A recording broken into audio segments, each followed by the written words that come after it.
Educação à distância, mudando realidades.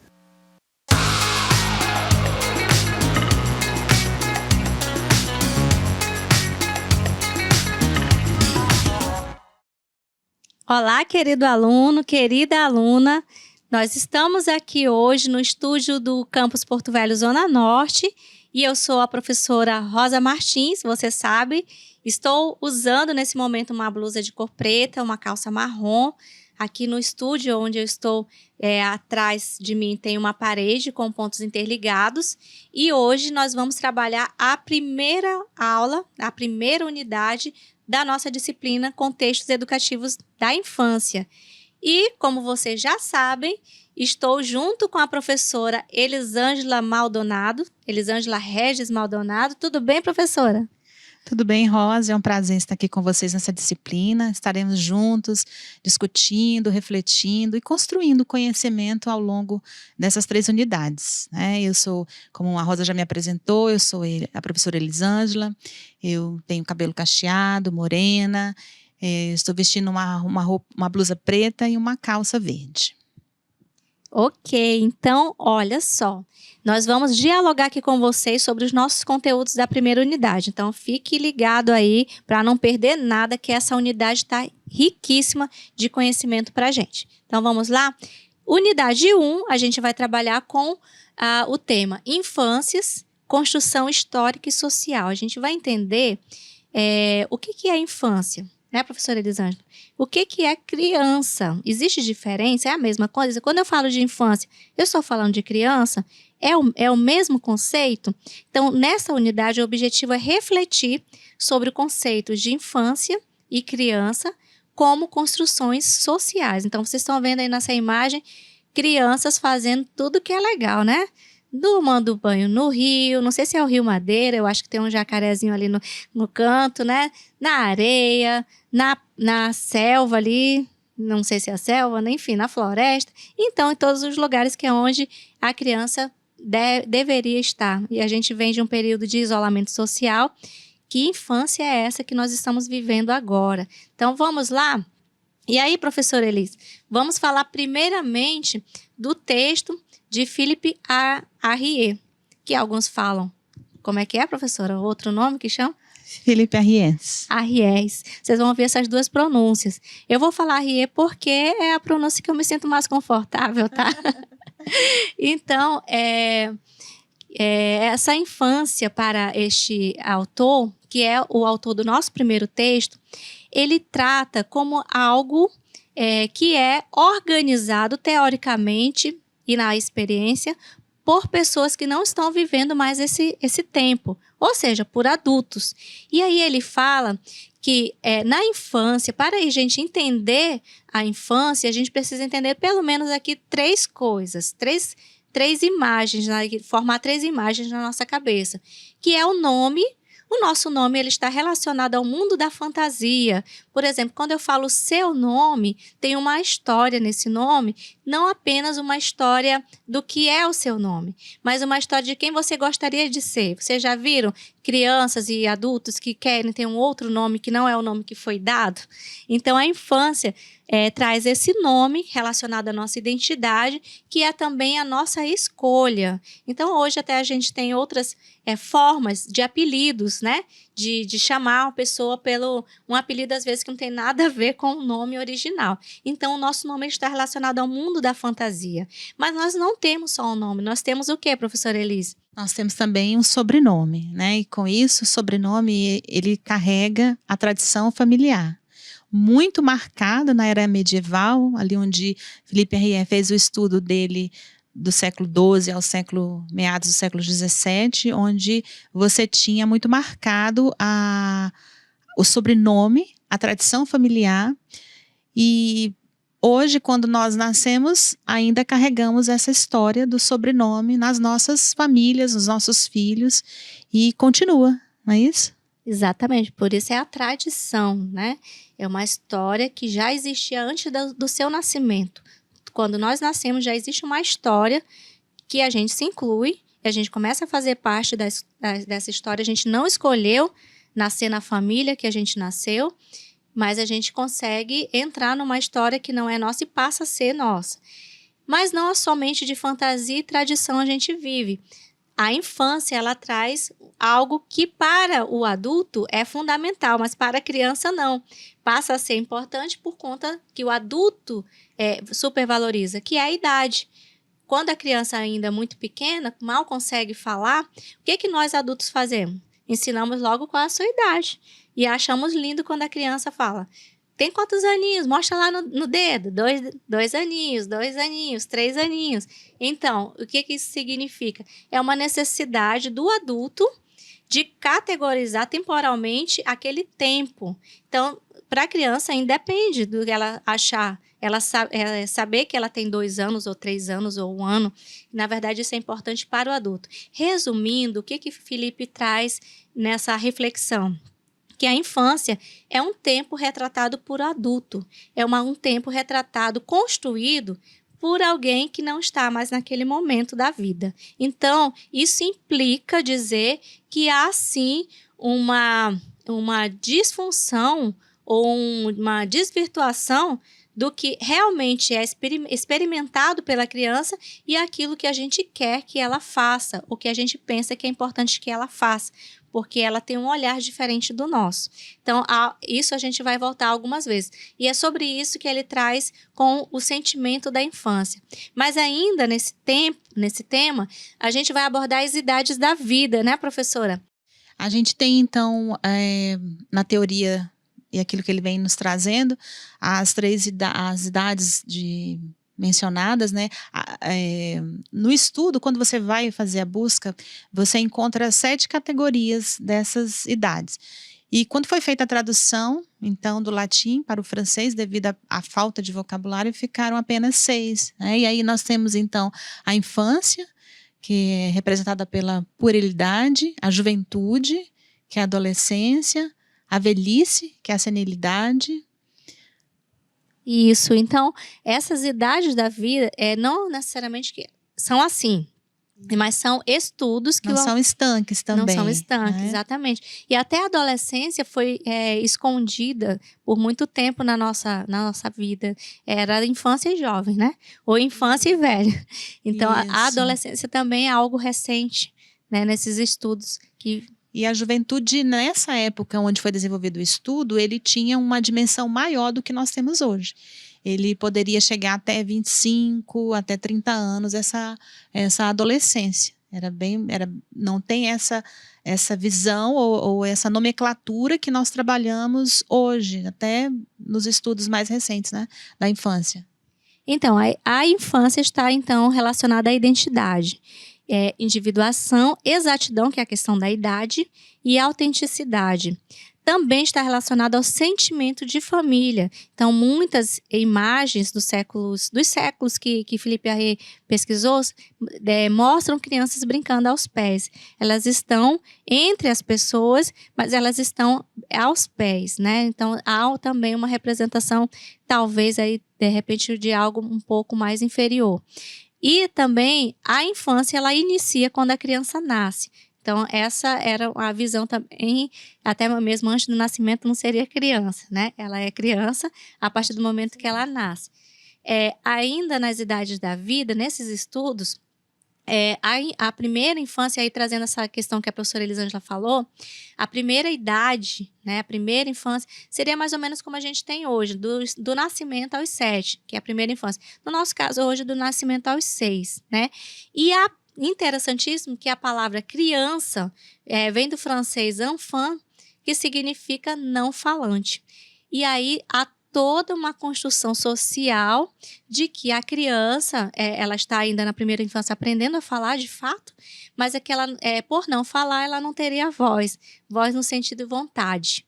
Então, o não falar submete a criança a fazer a vontade do adulto. Exatamente. E esse termo não falante, ele esconde também alguns outros comportamentos da época. Por exemplo, a gente tem então essa criança que não falava, que não tinha voz, que não tinha lugar, ela era submetida a algumas situações que hoje nós consideraríamos até criminosas, né, vexatórias, porque a princípio não se entendia que ela tinha uma consciência ou uma concepção de moralidade do que estava acontecendo no seu entorno. Exatamente. E vamos então para a segunda infância, que a gente chama hoje, né? Que é a fase da adolescência até os 14 anos, a partir dos 7 até os 14 anos. Depois, a adolescência de fato, que seria até os 21 anos. Daí a gente pensando hoje, é adolescente? É adolescente ou é adulto? Né? Os estudos já mostram, né, que o nosso cérebro, áreas importantes do cérebro não estão formadas até antes dos 24 anos, né? Então, de fato, há todo um desenvolvimento aí até esse período, mais ou menos, que foi estudado por Philippe Arrier. E ainda, nessas idades da vida, tem a juventude. Então, professora Elisângela, nós somos jovens, tá? Eu fiquei super Isso aí. feliz. É uma nova organização. Arrier salvou a nossa... Salvou a nossa vida aqui. Somos jovens, até 45 anos, né? E aí já vem a parte da serenidade, que é até os 70 anos, né? Senectude. E a velhice, propriamente dita, após 70 anos até a morte. Exatamente. Ali na juventude nós tínhamos como característica, eram pessoas que ocupavam algum cargo específico, né? Tinham poder, tinham às vezes a questão mesmo dos bens, mantinham os bens, circulava com muita facilidade entre os contextos. Na 70 anos, a senectude é quando a pessoa ela tinha o ar da sabedoria, né? Era o sábio, era o conselheiro.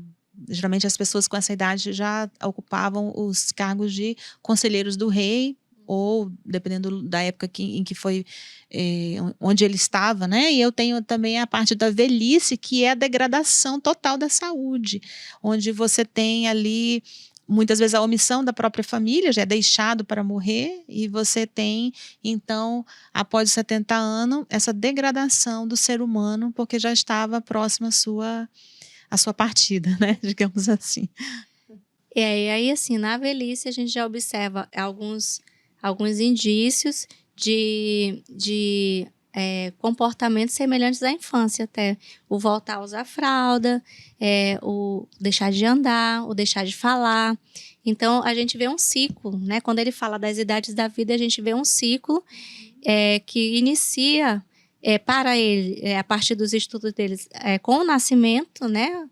Mas antes do nascimento a gente já sabe que existe um ser humano ali recebendo influência e também influenciando.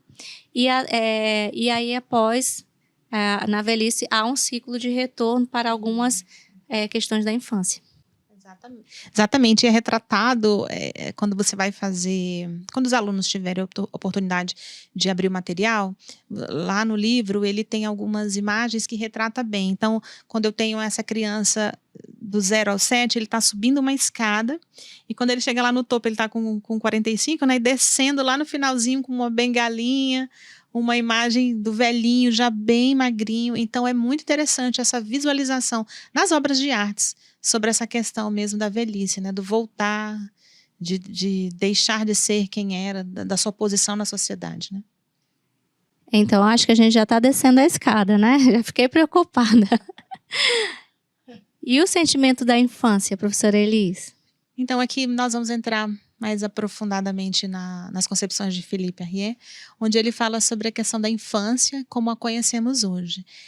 Então, nós sabemos que sempre nós tivemos a criança, né, na sociedade, mas a infância, não.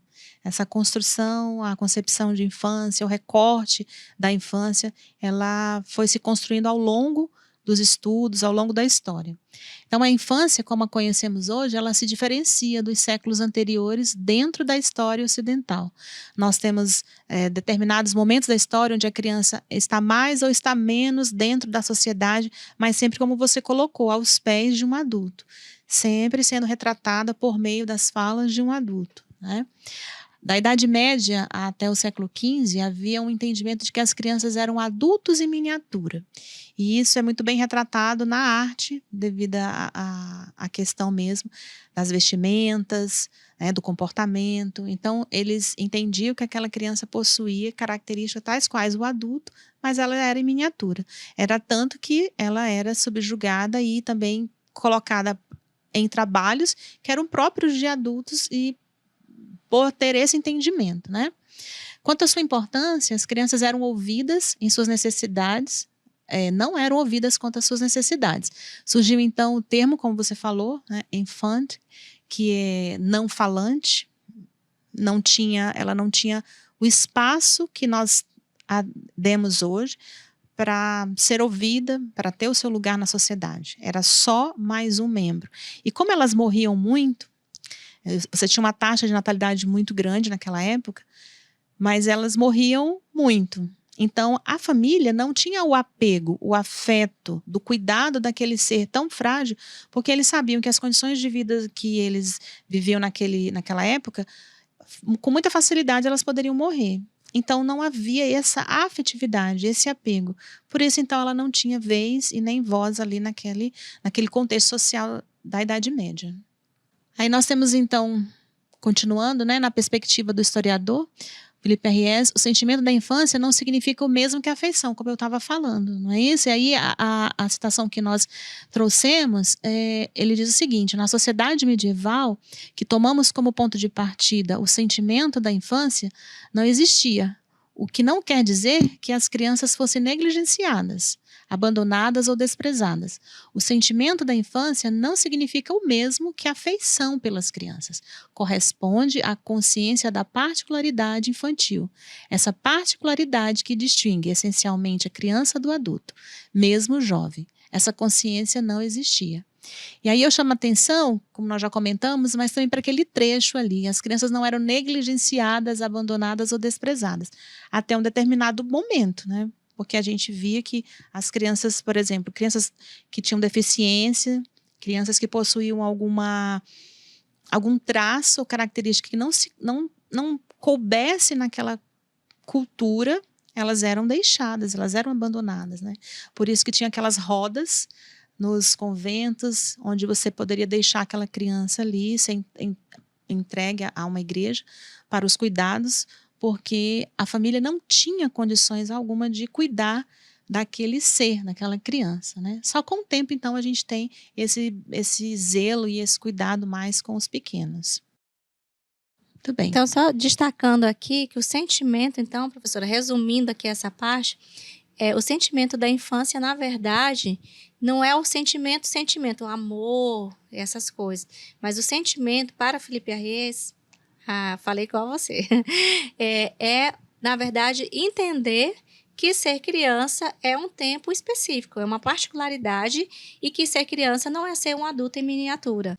Que ser criança há uma particularidade, é um momento da vida específico de todo ser humano. Isso. Até a palavra afeição mesmo. Quando a gente fala afeição, no contexto que nós vivemos hoje, ela tem um peso diferente do que a afeição no contexto medieval, não é?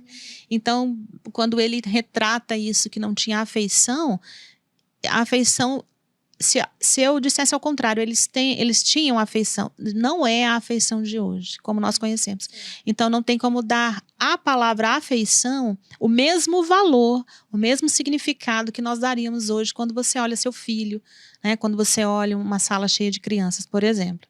Então, era simplesmente o comprometimento de colocar uma criança ao mundo, verificar suas questões básicas minimamente e saber se ela ia sobreviver.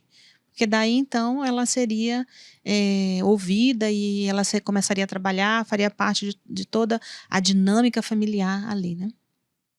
Continuando aqui sobre o sentimento da infância, a gente percebe aqui que o historiador, que é o autor do nosso primeiro texto, ele traz, assim, dois sentimentos da infância. Um primeiro sentimento que nasceu no ambiente familiar. E esse sentimento tem a ver com o que o autor chama de paparicação no trato com as crianças pequenas, especialmente com as crianças pequenas. E aí essa paparicação, como a professora Elis falou, para nós hoje tem um sentido para os séculos que ele estudou ali, o século XVI, tem também um sentido. Isso. Mas era paparicação, né? Isso. Na verdade, a criança, nessa época da paparicação, é um termo que fazia muito tempo que eu não ouvia, né? Ela era beleza. A criança, ela era bela. Tinha distração, ela promovia distração. Era muito comum, por exemplo, você chegar nas casas e apresentar aquela criança toda bem vestida, pomposa. Olha, ele canta, ele toca. Então, era uma distração, né? Nesse conceito aí. Mas há um outro sentido, há outro sentimento de infância que ele chama de verdadeiro sentimento da infância, que passa pela consciência da especificidade desse momento da vida humana, como a gente falou. E essa consciência, ela foi exterior à família, não foi a família que construiu esse sentimento, mas sim instituições, pessoas externas à família. Aí ele destaca a igreja e os homens das leis, né, no século XVI especialmente. Moralistas, enfim, 16 a 17, preocupados com a disciplina e com a racionalidade dos costumes. Então, ali a criança passou a ser pensada como algo, ela tem comportamentos diferentes do adulto. Então, a gente precisa aprender a disciplinar esses comportamentos. Então, existe algo específico para elas. Isso mesmo. O sentimento verdadeiro que ele coloca ali, ele é externo. Até no próximo slide ele vai falar sobre a questão das pressões que o mundo viveu naquele momento, onde eu tinha as demandas reformadoras da igreja, onde a criança ela foi trazida para um momento de análise, né? Ela deixou de ser uma infant e ela passou então a ser tutorada. É lógico que não da maneira ideal, mas para aquele momento era o que eles tinham. Então, eu tenho o surgimento efetivo da escola, né? As disciplinas voltadas à arte, literatura, para os meninos em específico, da classe burguesa. As meninas ainda ficavam em casa. Eu tenho ali também a questão delas sendo cuidadas para casa, para o lar, para o casamento. E os meninos para ocupar um cargo de destaque na sociedade, né? Uma escola mais de uma classe mais de burgueses mesmo, na questão da estrutura da sociedade que se tinha naquele momento, não é isso? É como diz ali, as crianças passaram a frequentar as escolas e a se vestir com trajes menos adultos, mas também muito empacotadas, vestidas com laçarotes, sedas, né, luvas, aquele tempo ali do século XVI, meados do século XV. Nas famílias mais pobres, no entanto, a gente tem a mão de obra infantil ainda sendo empregada para complementar a renda familiar. Então, se lá na família dos nobres eu tinha a criança já indo para a escola, os meninos em específico aos 10 anos, de 7 a 10 anos ele indo para esse lugar de ensino, que não é a escola como nós temos hoje, né? Era um lugar de ensino mais formal, voltado mesmo para essa questão de atendimento das reformas, porque eu tirei a criança de dentro de um contexto familiar ou de um contexto onde a criança era de todos e ela poderia transitar entre todos os lugares e coloquei ela fora desse contexto para que ela corresse menos risco quanto à sua saúde mental, o seu desenvolvimento humano. E ali naquele lugar eu tinha o ensino de leis, de literatura, tinha também o ensino da própria religião, não é? Muito, muito bem formatado até mesmo pela presença dos jesuítas, e tenho também os reformadores que atuaram com muita preponderância nesse momento da escola, nessa etapa. Mas as crianças pobres continuavam com o seu trabalho doméstico, cuidando dos irmãos, cuidando da lavoura, como nós temos até hoje. Então, a gente observa aí que a infância não é igual para todas as crianças. Então, a criança, que é o sujeito concreto, ele não vive o sentimento da infância da mesma forma. Então, a gente percebe que as crianças das famílias nobres, elas passaram a frequentar a escola. A escola passou a ser obrigatória, vamos dizer assim, algo de status social.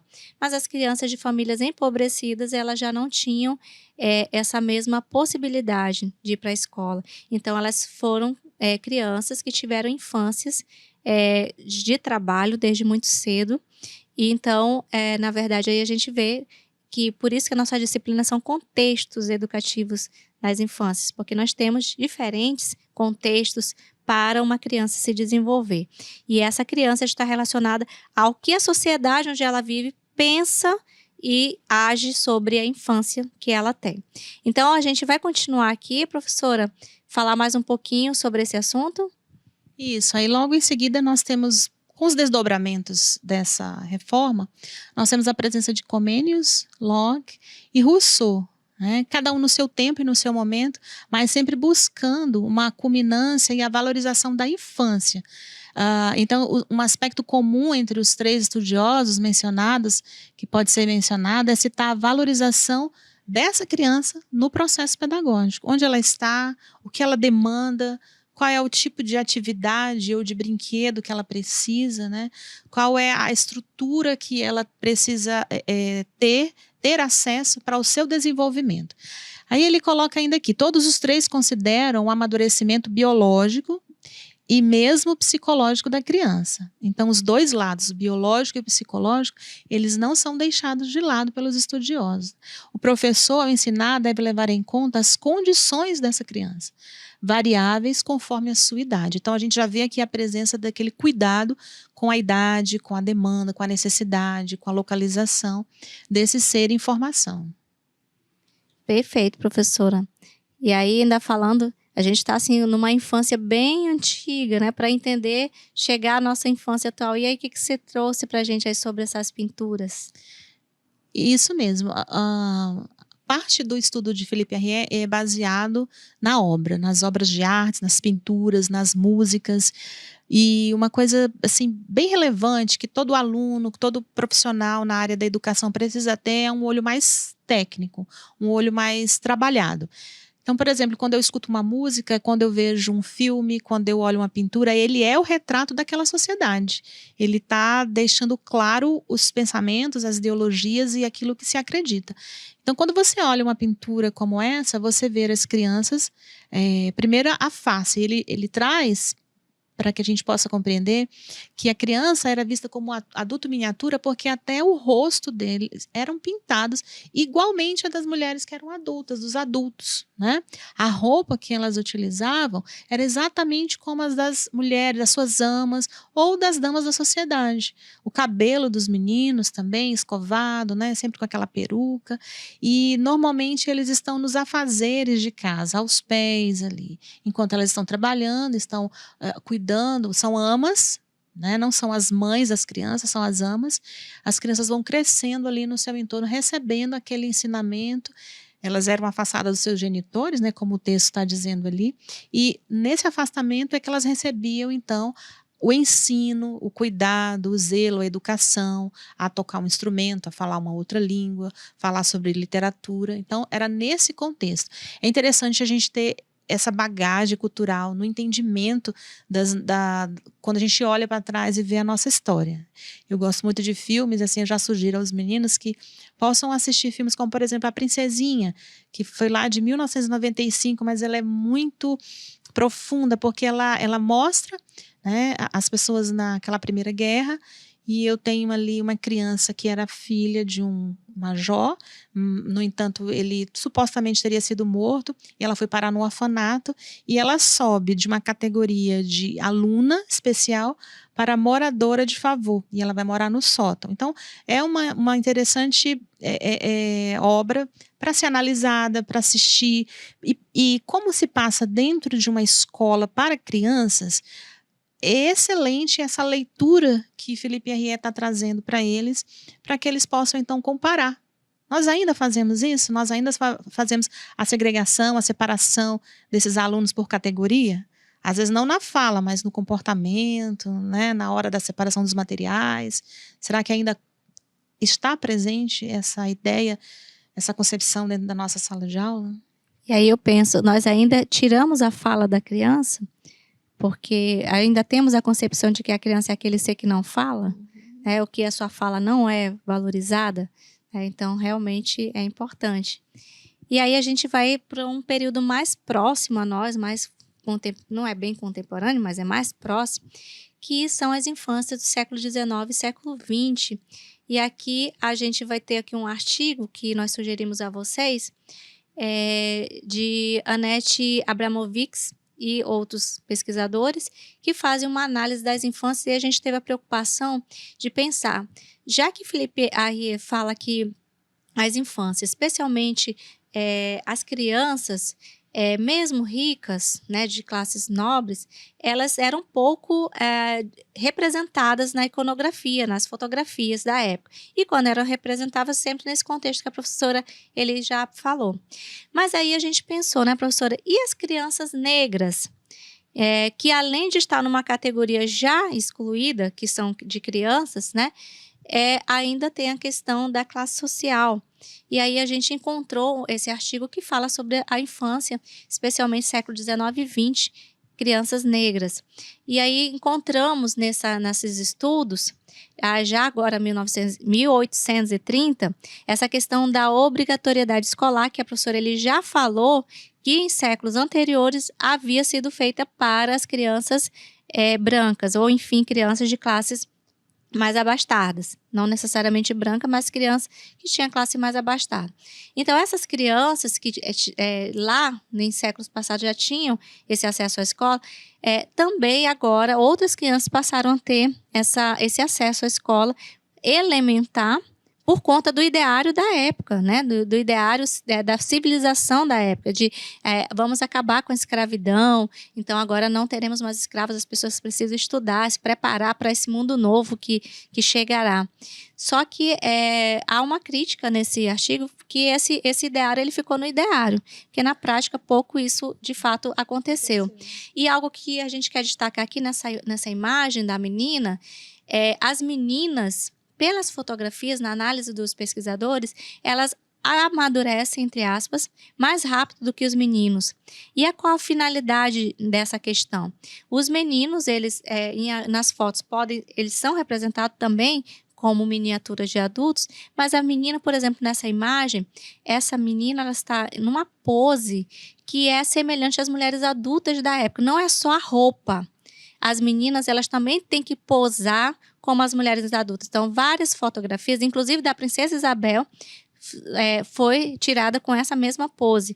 Então, nós vemos aqui também uma questão sexual, né? Particularmente, a gente analisa de que o amadurecimento mais rápido das meninas do que os meninos, também há uma exploração, acredito que sexual, por conta da tutela que essas crianças tinham dos adultos. Né? Não necessariamente dos seus genitores, e pelo tempo que elas ficavam com pessoas que não eram seus genitores, né? Como o professor ele já falou. E aí algo que a gente trouxe para reflexão aqui com vocês são as implicações da lei do ventre livre. Não sei se vocês pararam para pensar que a lei do ventre livre libertou os filhos, mas as mães, os pais continuaram presos. Libertou entre aspas, porque na medida que você dá aquela criança a liberdade, é uma liberdade de não estar com a sua própria família e de ser tutelada pelos senhores dos seus pais, aqueles que escravizam seus pais. Então, você não vai ter uma tutela de liberdade, você vai ser tutelado por o empregador dos seus pais. A diferença é que seus pais não vão ter mais nenhum poder sobre você, e sim o senhor. Então, colocou a criança numa situação muito mais difícil do que já era, de fato. E ainda mais entraram as instituições para as quais esses senhores poderiam doar as crianças para serem criadas por instituições outras que muitas vezes os pais nunca mais veriam. E na prática, essas crianças elas cresciam e ficavam ainda sob a tutela até os 21 anos. Elas só iam ser libertas de fato após os 21 anos. Então, elas iam passar boa parte da vida ainda presas àquele senhor que escravizava seus pais. Então, essa visão aí, por trás da lei do ventre livre, assinada pela Princesa Isabel, daí uma mulher que a gente sempre estuda na escola de forma romântica, né? E que de fato foi um início, um pontapé, mas foi uma libertação, entre aspas, gradual, que é comum nos países latino-americanos. E aí, essa graduação, essa libertação gradual, ela tem como base de que a criança é ingênua, ou seja, ela tem aquela questão da infância e ingenuidade, ou seja, ela não pode tomar decisão por ela, e os pais são escravos, também não podem, então são propriedades. E aí os senhores tutelam, e aí aumentou, né, segundo os pesquisadores, drasticamente as taxas de mortalidade infantil, porque as crianças de fato começavam a trabalhar até a morte, porque os senhores é quem estavam tutelados e não mais os pais. E os pais não tinham mais condição nenhuma de proteger seus filhos. Então, de fato, começou a mudar a lei do ventre livre ao mesmo tempo que a escola entrou no contexto de educação para muitas crianças ou para algumas crianças. Também há esse outro lado da tutela das crianças pelos senhores e pelas instituições. E aí, continuando, a gente lembrando aqui do que a professora Elis falou, as infâncias continuam na representação da arte, sendo colocadas ali aos pés, né, dos senhores, já não da família, como a gente pode imaginar em séculos anteriores, porque elas são tuteladas, sempre sem roupas, comendo restos. E as crianças também, muitas crianças sendo amas de outras crianças. Então, uma criança cuidando de outra criança que está ali sempre numa posição melhor do que elas. Então, uma criança é mais criança do que outra, nessa visão por conta da questão da classe social. E aí a gente entra na questão do protagonismo infantil, já que a gente fala ali, criança é ingênua, tem que ser tutelada. E essa discussão mais atual, mais contemporânea do protagonismo, como é que a gente chegou nessa visão de que a criança tem voz, de que a criança tem fala, ela não apenas existe, mas ela tem direito de existir, ela tem direito de ser ouvida? Então, a gente, assim, o marco histórico da criança, a gente tem, depois da Revolução Industrial, nós temos uma característica bem peculiar. Então, lá, antes da Revolução, nós tínhamos as crianças, elas viviam nas suas propriedades, nas casas, mesmo na cidade, elas ficavam soltas nas feiras, corriam. Quando eu tenho um processo de Revolução Industrial, onde as famílias passam a serem empregadas, irem para um local de trabalho, eu tenho então a organização da casa, e essa casa ela tende a ficar mais privada. Então eu não recebo todo mundo, há horário para eu receber convidados, eu não tenho mais aqueles almoços, aquela confraternização. Então a família ela fica mais restrita. No que ela fica mais restrita, a gente então tem a presença do surgimento do sentimento de maior cuidado com a criança, né? Então eu já fico pensando quanto tempo ela vai ficar sozinha, com quem ela vai ficar. Eu tenho uma criança que já precisa ir para a escola a determinado horário, ela já tem que ter acesso a algumas outras situações e demandas que aquela sociedade estava colocando, né? Então eu tenho aí na imagem, por exemplo, as fábricas, onde eu tinha os teares, onde as crianças por terem, mesmo as ricas, a gente já sabe o que provavelmente aconteceu, né? Iam para as escolas, para os liceus, né? O liceu, diferentemente da escola, o liceu era para a sociedade de maior poder aquisitivo. As escolas não, eram escolas, só tinha até o ensino primário e muitas vezes não dava prosseguimento. As crianças eram convidadas, né? Continuavam o seu trabalho nas fábricas pela delicadeza das suas mãos. Eram mãos pequenas, eram mãos que eram habilidosas para mexer ou para manusear linhas, tecidos. Eu lembro que na Segunda Guerra Mundial, naquela obra a Lista de Schindler, por exemplo, ele comenta que as crianças, até os 10 anos, elas ficavam para limpar o cano das armas, porque os dedinhos eram pequenos, então cabiam ali para fazer a limpeza das armas. E muitas perdiam suas mãos, porque nessa limpeza elas às vezes engatilhava, às vezes não tinha munição, e elas sofriam esse tipo de mutilação, né? Então a gente tem, a princípio, uma criança que, embora ela seja após a Revolução Industrial, ela ainda continua trabalhando, agora nas empresas, nas indústrias, ajudando as suas famílias. Então eu tenho aqui 2 tipos de atendimento às crianças, não é? Uma de boa qualidade, como eu já falei, destinada às crianças de elite, onde tinham condições a uma educação com critérios mais elevados, e eu tinha também uma outra menor, de menor proporção, de menor amplitude, né? Outro que servia de custódia e outro servia de disciplina para as crianças mais desfavorecidas. As famílias estavam privadas nos seus lares, como eu comentei, e aos poucos passaram a ter maior afetividade com essas crianças.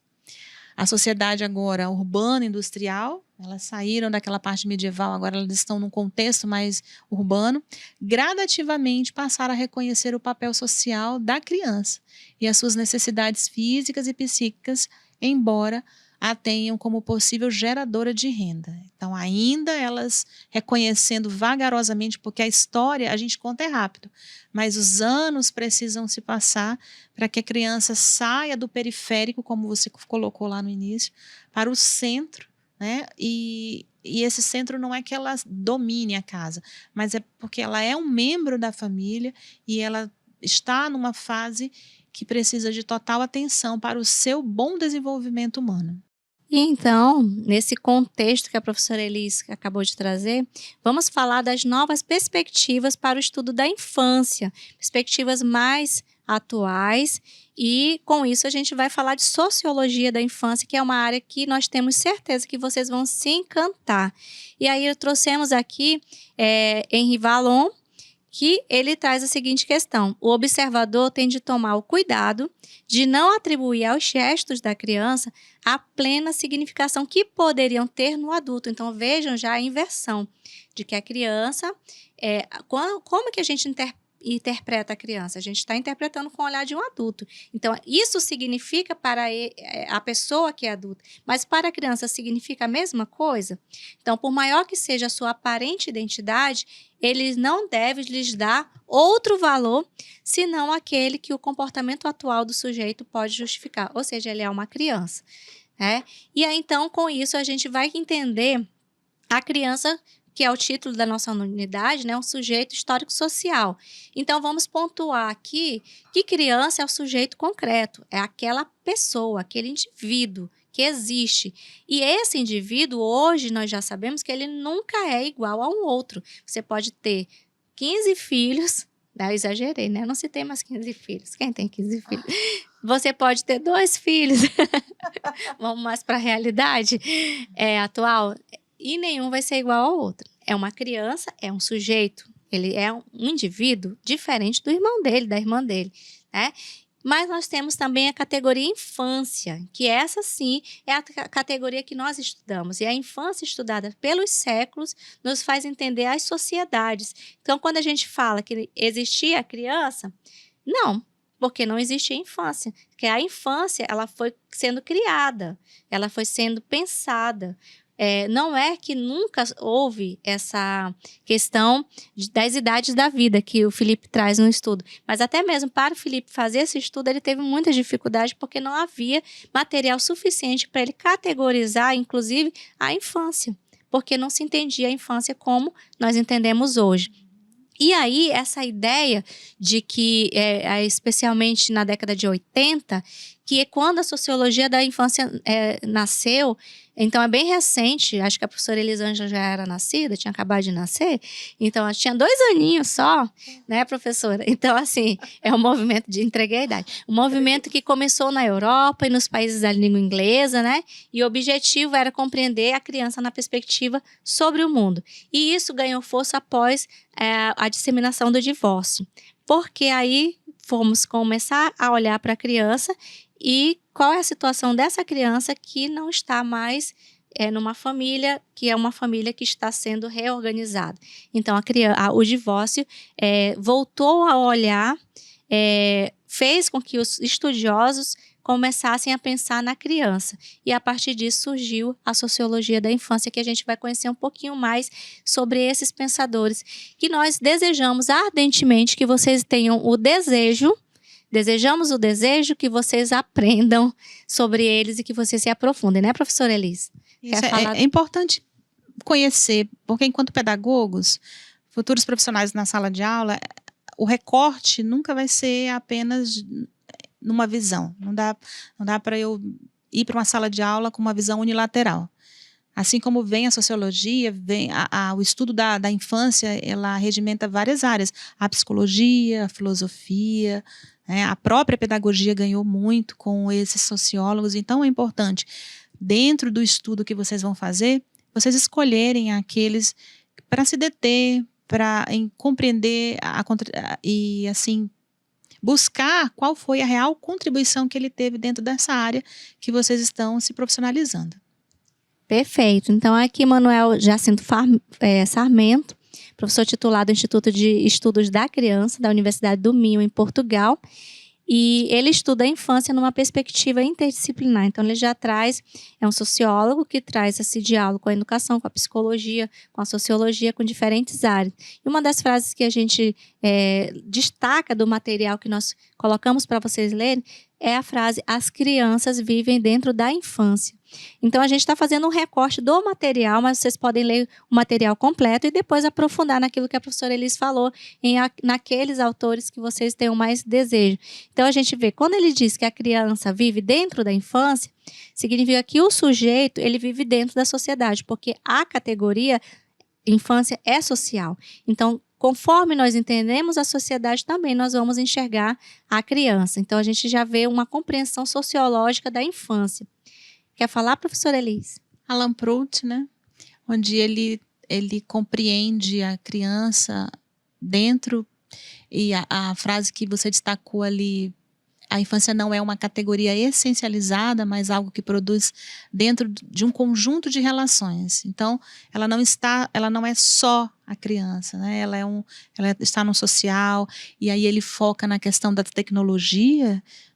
A criança, ela precisa ter o acesso e ela precisa estar acessando várias frentes dentro dessa comunidade que ela está inserida, para que ela possa, então, ter o seu desenvolvimento mais na completude.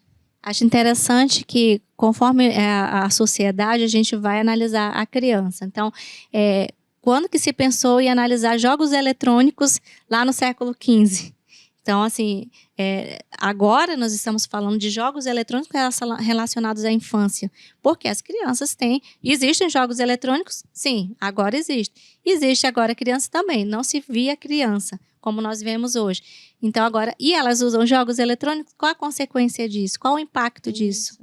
Perfeito, você falou de jogos, eu lembrei que lá atrás, quando nós estávamos falando da era medieval, os jogos que as crianças brincavam eram jogos dos adultos.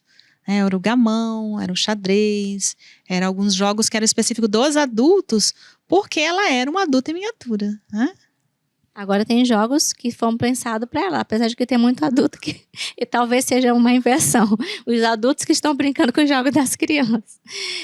Continuando, esse aqui, o William Corsaro, Arnold Corsaro, é o queridinho da Elis também, né? Na verdade, assim, observando a contribuição que ele trouxe na sociologia, ele fala dos espaços que as crianças dominam. Por exemplo, eu pesquisadora, não posso chegar numa comunidade específica onde eu vou desenvolver o meu estudo e adentrar. Eu preciso estar incorporada, fazer amizade, estabelecer vínculos para que eu possa, então, mediante ao convite dessas crianças, o aceite para que eu possa interferir nas relações. E ele explora muito a questão do ambiente, né, dos espaços que aquela criança vive, não no artificial, como por exemplo, tirá-la de casa e colocar na escola. Ali ele já entende que é artificial, mas no espaço que ela domina. No caso, na nossa cultura hoje, a gente tem os parques, né, os lugares, as festas, as festinhas, nós temos a rua, o papagaio, nesses espaços, tá? E ali, né, ele fala, né, sobre as crianças também são pesquisadoras e, portanto, são competentes para a criação de outras relações sociais no mundo e nas instituições que frequentam. Então, vocês vão ver muito relacionado a Corsaro essa ideia da criança co-construtora, que é algo que vai além daquela visão receptora da criança, que a criança é passiva, recebe. Não, a criança também constrói relações, como a Elisa acabou de falar. E vamos falar de Regine Sirota, que é docente da Universidade de Paris Descartes. Ela estuda temas pouco explorados, como as festas de aniversário. A gente adorou o trabalho dela, porque as festas de aniversário são temas que, de fato, nós pouco investigamos e são entendidas como um processo importante de socialização. E se a gente observar uma criança que ela tem um leque de coleguinhas, né, ela sempre vai ter, durante o ano, várias festinhas de aniversário. E esse é um dos temas que Regina Sirota se dedica, né? E ela diz que a infância é uma construção social. Ou seja, para entender as crianças é preciso analisar de que maneira a infância é vista pela sociedade em questão, que é algo que quando a gente fala de infância como construção, a gente está falando exatamente dessa ideia defendida por Sirota. E aqui temos um pesquisador norueguês, Jens Kivtrup.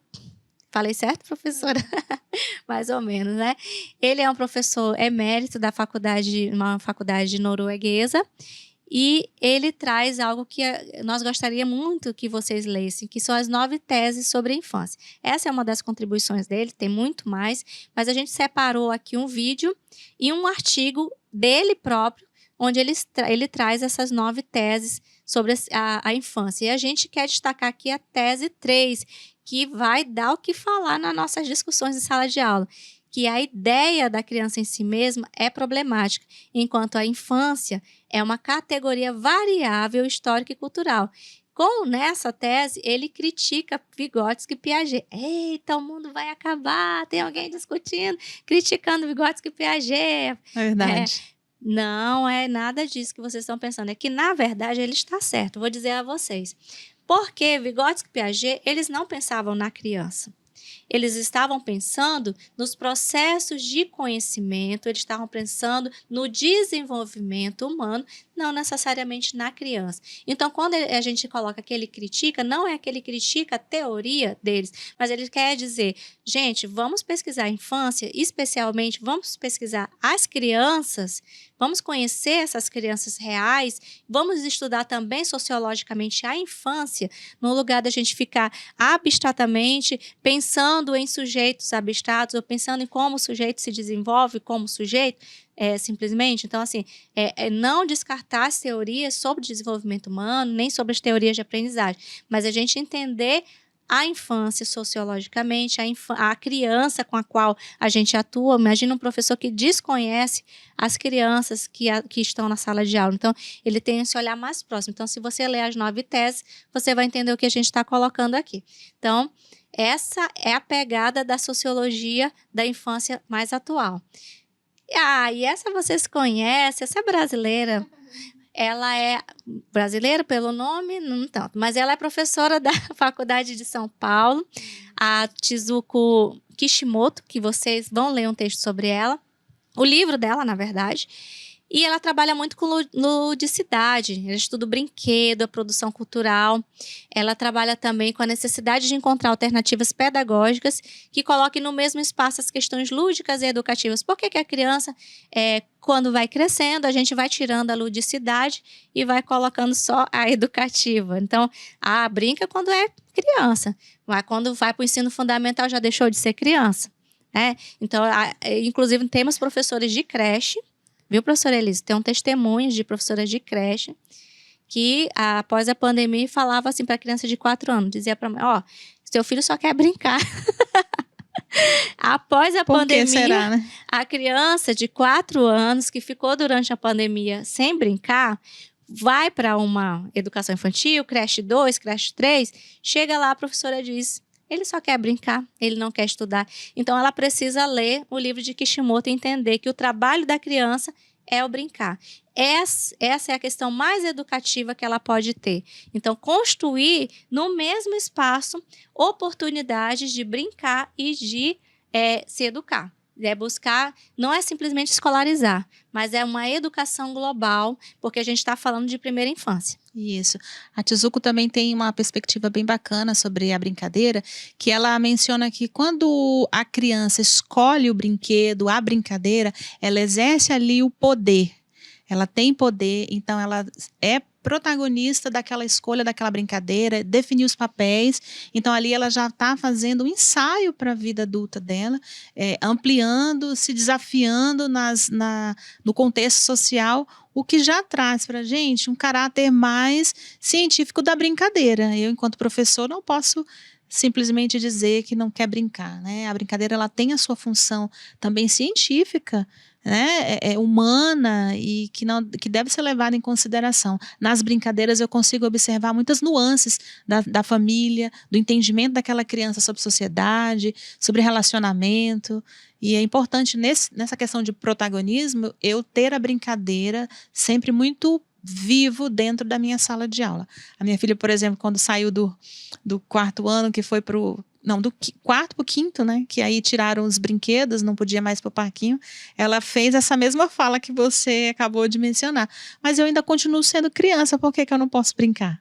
Então a escola, acho que ela precisa repensar melhor essa descontinuidade do brincar em sala de aula.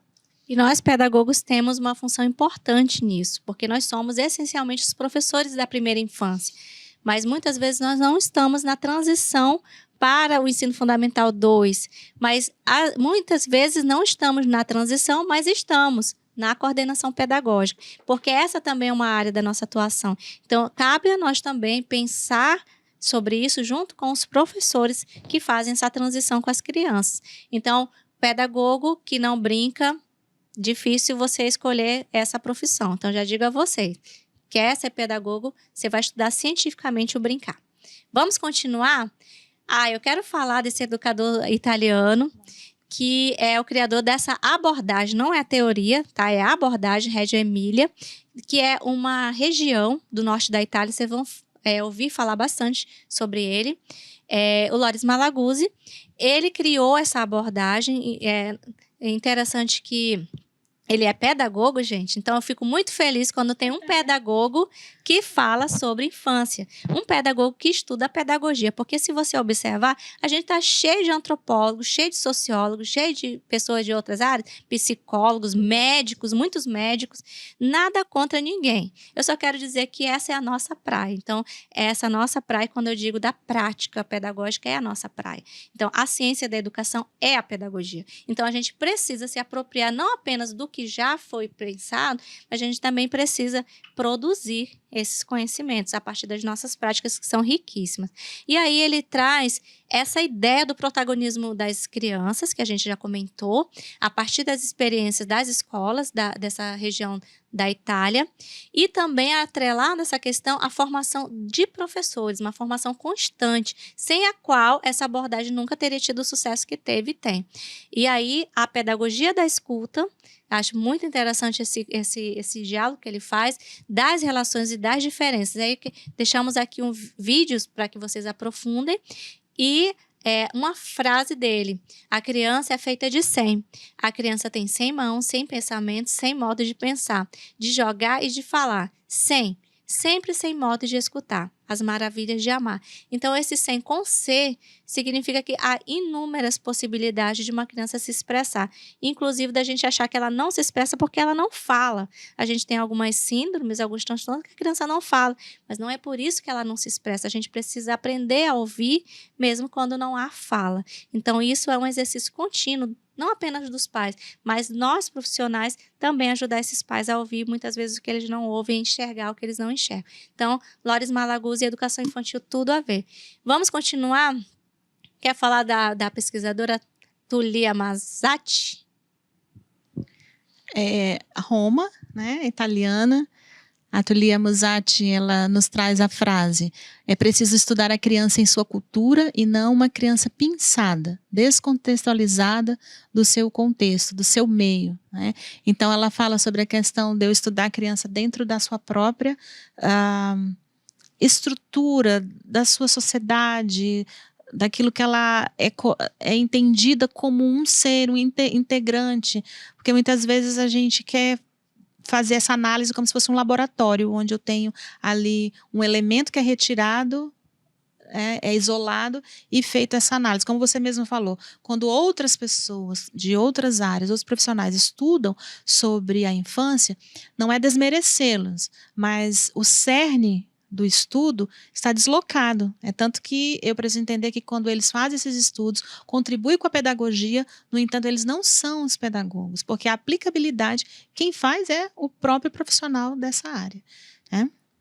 Acho interessante no estudo dela que ela trabalha com crianças pequenas, creches, pré-escolas, e o foco dela é a qualidade de vida das crianças. Então, poucos estudos realmente se preocuparam com a qualidade de vida, a qualidade de vida mental e a qualidade de vida social. Então, agora, nesse pós-pandemia, é uma autora que a gente deveria se aproximar bastante.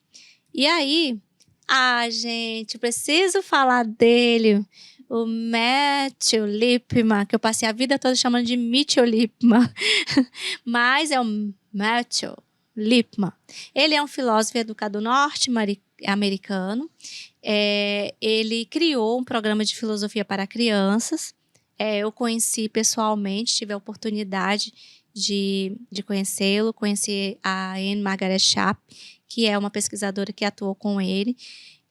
De trabalhar com o programa dele em sala de aula. Ele faleceu em 2010. A gente deixou aqui uma entrevista com ele e a gente deixou também uma homenagem a ele, que foi feita pelo professor Walter Macoan. E é um vídeo que ele retrata sobre a vida e a obra de Lipman. Então, o propósito de Lipman, falando a partir de Coan, era auxiliar as crianças a pensar, estabelecer relações, fazer críticas, esclarecer conceitos, discutir razões, explorar pontos de vista alternativos e identificar pressupostos, consequências ou inferências que se seguem ao que elas pensam.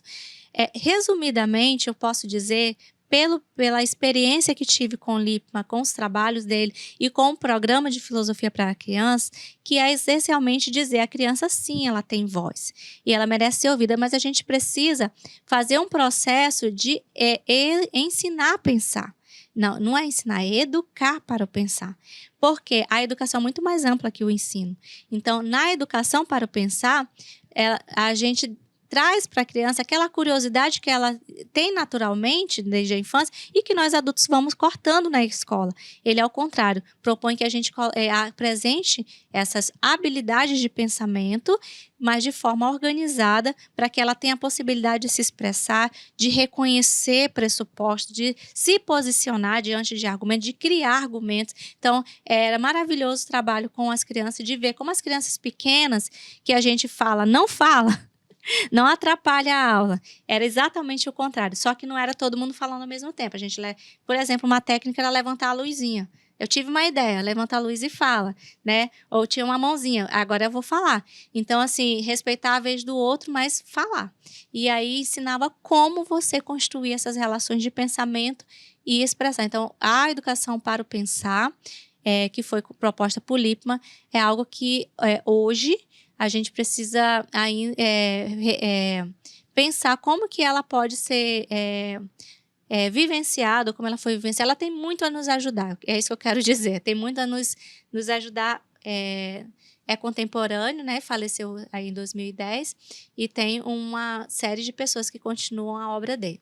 Bom, aí agora nós estamos indo para a última parte da nossa aula, que é exatamente a construção social da criança. Você viu que todos os sociólogos da infância que a gente estudou, eles trazem a infância como um conceito social, uma construção histórica e social, né? A infância é a categoria e a criança o sujeito. Mas como se desenvolver uma tarefa conjunta e recíproca nessas interações com adultos? Como que a gente poderia criar condições para a criança se desenvolver? E como atuariam as interações criança a criança nesse processo? Porque é importante tanto a interação com o adulto, quanto a interação da criança com a própria criança, que é uma interação altamente prejudicada nessa geração de crianças hoje. E a gente vai pensar o quê? Que não apenas cada criança se modifica, mas também os adultos. Você veja uma mulher grávida, e essa foto representa bem isso. A mulher está grávida e ela já tem um filho. Essa criança que está dentro dela está sendo afetada pela relação com o irmão, já antes de nascer. E esse irmão já está sendo afetado pela relação com o irmão ou a irmã que está ali dentro da barriga da mãe, antes de nascer. E a mãe já foi afetada pelos dois. Então, não há como dizer que a criança não tem um papel importante na vida da família ou na vida da sociedade. Ela tem voz, mesmo que ela não fale. E as interações da criança com os seus parceiros sociais, quem são os parceiros? Famílias, colegas, enfim, até os médicos. Né? Você vê uma criança que tem alguma atipia, por exemplo, ela se apega à neuropsicóloga, à psicopedagoga, e aí ela já não consegue, muitas vezes, ir para outra, ela quer passar mais tempo ali. Né? Então, essas interações, elas precisam também ser pensadas, consideradas e observar que contradições há nessas relações que fazem parte da construção do desenvolvimento dessa criança. A família organiza o cotidiano da criança, é a gente, família, que organiza, não é o professor. O professor organiza a rotina da sala de aula, mas é a família que organiza o cotidiano completo. De acordo com a maneira como seus membros adultos entendem que aquela criança tem possibilidade de se desenvolver. E também com as expectativas, que às vezes são muito elevadas. Quando você tem um filho, muitas vezes você é uma pessoa que se entende perfeccionista e, de repente, ele não faz da forma como você acha que é o certo. Então, as suas expectativas devem estar dentro do desenvolvimento dele, não o inverso, ele tem que se encaixar naquilo que você acha que é a expectativa. E aí vem o vínculo entre o professor e a criança, que o que é mais importante dentro dessa questão histórico-social sobre a criança é a capacidade do professor da educação infantil de estabelecer relações com a criança pelo uso de diferentes canais expressivos e linguísticos. Professores, vocês que vão ser professores de educação infantil aí, ou que vão ser coordenadores de educação infantil, vejam bem o que a gente está falando aqui. Mais importante é que você crie uma conexão com as suas crianças da sala de aula de diferentes formas, porque as crianças elas não vão ter só uma forma de se conectar a você. Alguma é pelo abraço, outra não vai querer o toque, outra vai ser pela voz, outra vai ser pelo olhar. Então, se você buscar sempre a mesma forma de se conectar com as crianças, eu estou falando aqui da interação, mas existem também as formas lúdicas da aprendizagem. Se você usar só uma forma, você vai ter dificuldade de se conectar com as suas crianças. E aí, indo agora para essa parte final da motricidade, da afetividade, inteligência e cognição, a gente percebe que são faces de um mesmo processo de construção. Não é algo que agora eu vou trabalhar motricidade, agora eu vou trabalhar afetividade. Não.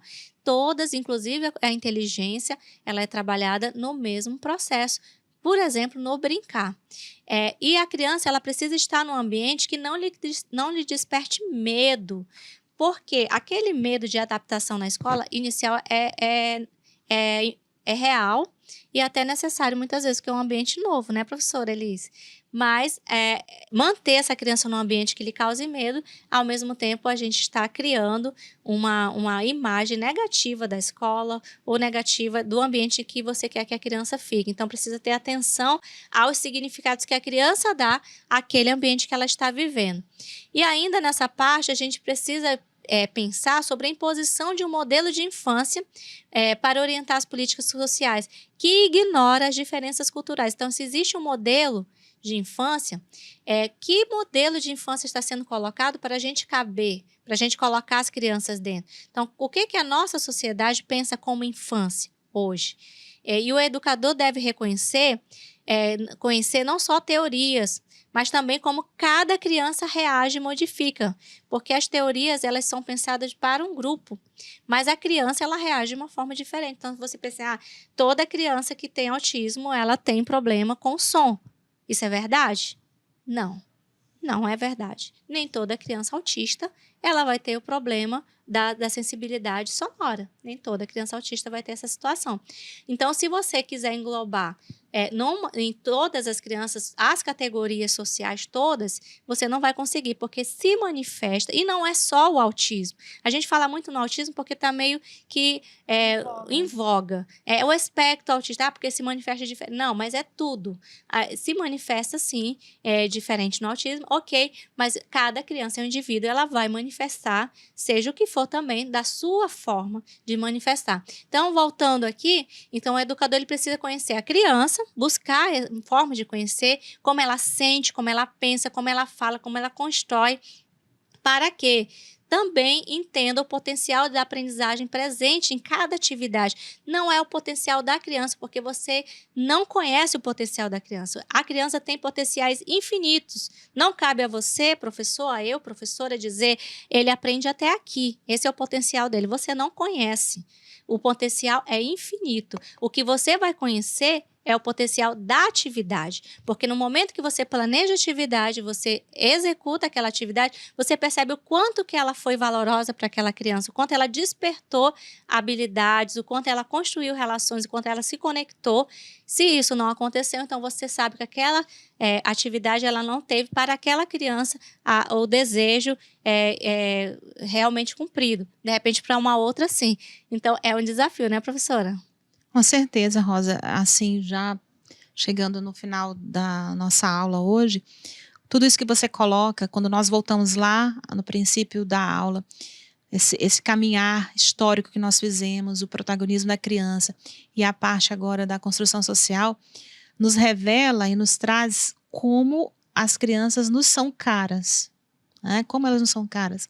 Não falo da questão econômica, mas como o cuidado, a excelência no atendimento a essa comunidade, as demandas que elas nos impõem, elas ampliam o nosso fazer profissional, enquanto pessoas, enquanto pais, enquanto membros de uma sociedade, enquanto profissionais numa sala de aula, ou numa coordenação pedagógica, ou numa supervisão, em qualquer lugar onde formos atuar, onde o nosso público-alvo é a criança, ele vai demandar não apenas uma lei, não apenas um movimento legal para executar aquela atividade, mas vai nos exigir bom senso, um olhar apurado, essas nuances que precisam ser consideradas quando eu for para a minha sala de aula, quando eu desenvolver uma boa atividade, quando eu escolher o material didático, quando eu selecionar uma brincadeira. Porque às vezes eu posso não fazer segregação com um ou determinado grupo, mas no toque, no falar, no tom da minha voz, eu faço. Então é preciso realmente ter esse bom senso. E saber que a criança ela está hoje numa posição muito delicada para você que vai ser o pedagogo, que vai estar lá na sala de aula, e precisa estar bem atento a esse cuidado com essa infância. Exato, professora. E a gente vai aqui falar sobre o afeto. O afeto é o regulador da ação. Então, em toda atividade humana, e especialmente na questão da educação, afeto e cognição são aspectos inseparáveis. E quando a gente fala da infância, nós precisamos falar do afeto. Então, o professor da educação infantil, você pedagogo, precisa perceber a importância. E se você não é uma pessoa que desenvolveu a afetividade ao longo da vida, porque é algo muito particular, saiba que essa profissão exige isso de você. E que você vai precisar estar aberto a ser uma pessoa mais acolhedora e mais afetiva. E aí essa imagem que nós colocamos de uma criança que desenhou a família e tem a mãozinha de um adulto ou uma adulta e as mãozinhas da criança e um coração ali na frente. Por quê? Porque aqui me fez lembrar que nós fizemos os mapas mentais, né, professora, esses dias, numa escola, e a gente perguntou das crianças o que é brincar para você? E uma criança, né, em uma das salas do pré-1, criança de 4 anos, ela desenhou, quando eu perguntei lá, o que é brincar para você? Sabe o que ela desenhou? Uma mulher. O que é brincar para você? Uma mulher. E eu perguntei, quem é essa mulher? A minha mãe. O brincar para ela é a mãe. E aí ela relatou, minha mãe brinca muito comigo. Então, o brincar pode ser uma pessoa, por causa da afetividade. E o brincar na infância constrói essas relações de afetividade. Por isso, não é algo que ele só quer brincar. Uma criança de 4 anos querer brincar é a coisa mais gostosa do mundo e mais educativa também. Vamos ainda aí, deixa eu ver se a gente já está terminando. A gente fala que está terminando, mas não está, mas já está. Os atos cooperativos, imitações, diálogo, disputas de objetos, disputas de brinquedo, que a gente, muitas mães... eu me entreguei, né? A gente tem muito medo, muitas mães têm medo dessas disputas de brinquedo, mas são esses momentos que são de grande desenvolvimento para a criança. É quando ela aprende a abrir mão ou aprende a se posicionar e dizer, esta vez sou eu que estou brincando. Então, é algo que é realmente importante que a criança seja possibilitada essas oportunidades. E todas essas situações são frequentes nas creches e nas pré-escolas. Só que, se não tiver um professor preparado para monitorar, acompanhar e orientar, isso pode ser extremamente traumático e também pode construir uma identidade ruim, uma baixa autoestima nas crianças. Daquela que está sempre entregando brinquedo, daquela que está sempre abrindo mão do que quer para os outros, e ela vai se tornar um adulto orientado por essa prática, porque um professor despreparado, né, na sua formação, na sua prática, não consegue perceber e orientar aquela criança. Essa é só uma das questões que a gente gostaria de trazer. E aqui nós temos as nossas referências, né? As idades da vida vocês vão ler no texto de Felipe Arriero. A gente indica o livro todo, tem na minha biblioteca, né, na nossa plataforma. O protagonismo infantil, com todos aqueles sociólogos que a gente apresentou, está nesse material disponível. A construção social da criança, também temos o livro na biblioteca, a gente indica o livro inteiro. E temos um texto complementar, que é sobre a questão das crianças negras, na iconografia brasileira. A gente também tem aí o texto e o link, tá? Eu acredito que agora vamos finalizar, né, professora, com uma frase do Loris Malaguzzi. A criança tem 100 linguagens, e depois 100, e depois 100 e 100. Mas roubaram-lhe 99, ou seja, a gente tira tantas possibilidades da criança de se desenvolver, porque a gente acredita que só existe uma linguagem de ser. Professora, suas palavras finais? Eu agradeço estar aqui com vocês, compartilhando conhecimento, me coloco à disposição para qualquer dúvida que os alunos tiverem após o estudo dessa aula, e que vocês tenham sucesso em aplicar todo esse conhecimento na sala de aula, no seu fazer profissional, porque a gente precisa ser significativo, né? Desenvolver uma prática profissional significativa na vida do outro. Porque, como você falou, às vezes a professora que não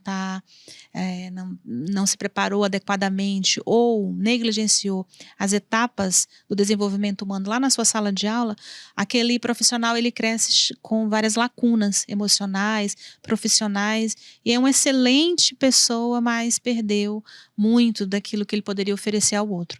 Então, que você tenha sucesso, que você cresça profissionalmente, estamos para contribuir e colaborar. Muito bem, então nós agradecemos e já deixamos a dica que você se aprofunde nos conteúdos que a gente trabalhou aqui. Grande abraço e até a nossa próxima aula.